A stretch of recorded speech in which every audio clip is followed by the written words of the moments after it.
Hi, I'm Marnie Pearson with IdealMarketers.com, and I have with me Kirk Duncan of 3KeyElements.com. And Kirk is a master at body language, and I'm allowing myself to be critiqued by Kirk today so he can tell me what I'm doing right and what I'm doing wrong, and so run with it, Kirk. Okay, so what we're going to do, and this is how I work with people and what I do, is my intention is not to find what's wrong with a person. That's too easy, is to find what's wrong. And so what I do when I'm reading someone's body language is I'm looking for limitations that they have in their movements. And so I'm going to be looking for limitations that you have and then help you notice those and adjust them. Because I've learned that if I help someone in their gestures where maybe they're limited and they now move those gestures through that limitation, they now carry that same principle throughout their life.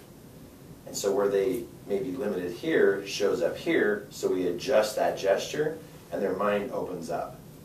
And so I use body language to help them open up, expand, do better. Okay, so this is what we're going to do. I'm going to have her talk about a topic just for a moment, like about 30 seconds to a minute. Okay. And it's just a random topic. Okay. And you're going to tell me a story. And then after that, I'll walk back up and then show you some things that were happening in your gestures. Game? Okay. Do I have your permission to do this? Yes, you do. Okay, so she gave me permission, right? Okay, so your topic that you're going to tell me about is your favorite dessert. My favorite dessert. Your favorite dessert. Okay. My favorite dessert is this cake that my husband makes, and it is like he makes like 3 layers, and then he slices those layers into little pieces, and then he takes hot fudge, or not hot fudge, but just a fudge type frosting, and he weaves it in every layer, and every layer of the cake has chocolate chips all sprinkled inside of it, and it's just heavenly, you know. So I love to get a big slab of that for my birthday. Nice. Okay, then tell me about your favorite hero. Favorite hero. My favorite hero is my 4th great grandmother, Dicey Langston. She was a 14 or 15-year-old girl who saved an entire village. She would carry messages from the British to the Patriots, and she overheard that a village was going to be destroyed, and so she crosses a river in the middle of the night, almost drowns, to save the settlement. And wow. Anyway, she's my hero. Wow. Okay, so I'm going to show you a couple of things that I saw. So while you were telling me about your favorite dessert, okay, so so the category that I tapped into inside your mind was favorite. Okay.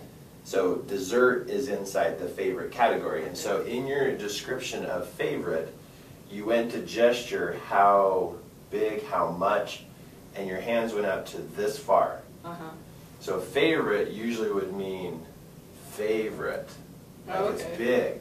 Oh, okay. And so right here, I watched your hands reach out, and what I see is your hands go out and they hit something.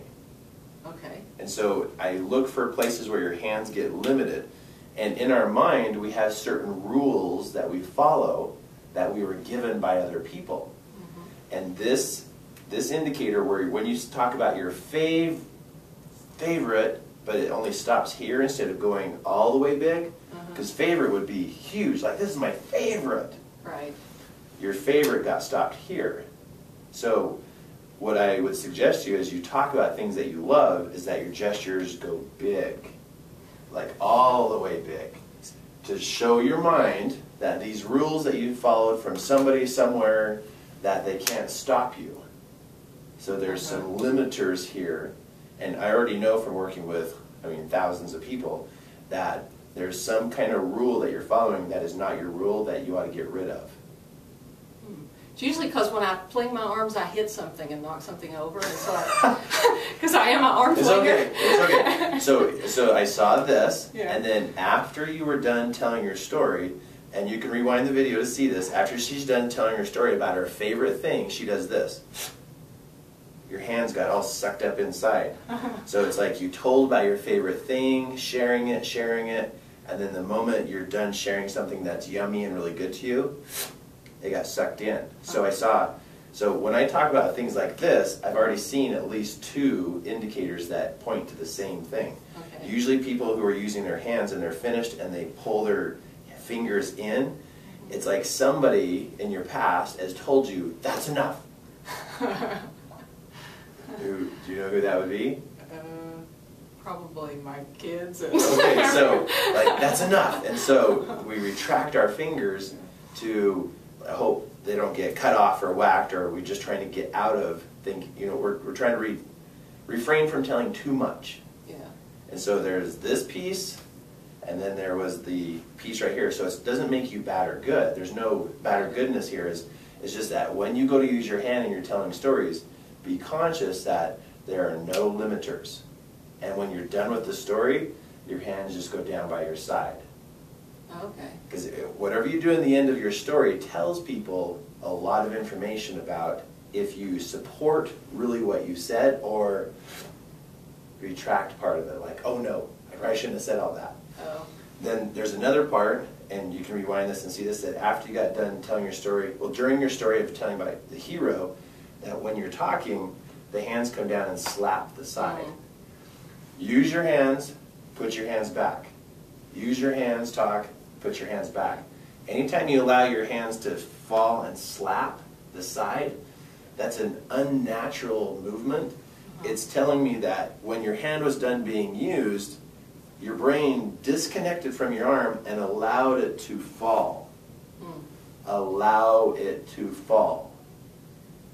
And so there's tendencies in there to allow things to fall.